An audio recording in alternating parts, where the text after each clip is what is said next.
దేవుడా రాముడా అల్లా యేసు ప్రభు కాపాడని అంటదా? లేదు. మరి దేవుడు లేడనే కదా అర్థం. కానీ ఎవరైతే అట్లా కాపాడతారో, ఎవరైతే అట్లా సహాయం చేస్తారో వాళ్ళే దేవుడి కింద. చూడు, ఇప్పుడు అట్లా సాయం చేసినోళ్ళే దేవుళ్ళు అనుకుంటే మరి ఇక్కడ రేపు చేసినోడు ఎవడు అన్నట్టు?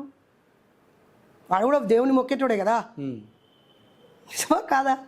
కావచ్చు, దేవుని మొక్కలుడే కూడా కావచ్చు కదా.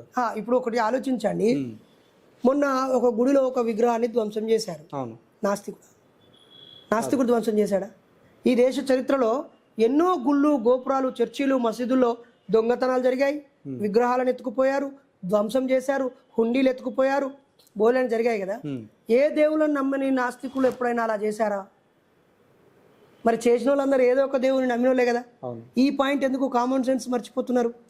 అంటే ఇప్పుడు ఎవరికైనా సరే మా దేవుడు గొప్ప అంటే మా దేవుడు గొప్ప అనేసి ఉంటుంది కదా. అసలు దేవుడే లేడు, అదొక అమాయకత్వము, అదొక బలమైన నమ్మకము.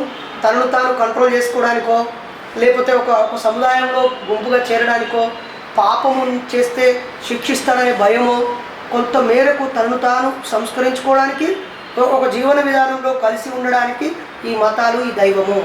అంతేగాని దైవం లేదు, అవి లేకుండా హ్యాపీగా బతకండి. మీరు పురాణాలని, ఇతిహాసాలను నమ్మరంటారు. మీరు చెప్పండి, ఎన్ని పురాణాలు ఉన్నాయి మీకు తెలుసా? చాలా వరకు ఉన్నాయి. ఋగ్వేదాలు, యజుర్వేదం, పురాణాలు అంటే రామాయణం, మహాభారతం ఇవి కూడా ఉన్నాయి కదా. మరి కదా, నా దగ్గర వేదాలు 4. అవును. వాటి పార్ట్ 1, 2 కాంచెలు ఉన్నాయి. ఒక్కొక్కటి 24,000 రూపాయల చొప్పున ఈ సైజుతో ఉంటాయి. 1,00,000 రూపాయలు పెట్టి కొనుక్కొని మా ఇంట్లో భద్రపరచుకొని జాగ్రత్తగా చదివిన వ్యక్తి నేను. వేదాల తర్వాత వచ్చినటువంటి ఉపనిషత్తులు ఎందుకు వచ్చాయి అంటే ఇక్కడికి ఏమైనా తీసుకొచ్చారా? అరే, నీకు ఉపనిషత్తులు ఎందుకు వచ్చాయి? 108 ఉపనిషత్తులు ఎలా ఉన్నాయి, అందులో 18 ప్రముఖంగా ఎందుకు ఉన్నాయి? ఆ వేదాలు అయిపోయాక ఉపనిషత్తులు అయిపోయాక అష్టాదశ పురాణాలు ఎక్కడి నుంచి వచ్చాయి? ఆ పురాణాల తర్వాత వేదాంగాలు ఎందుకు వచ్చాయి?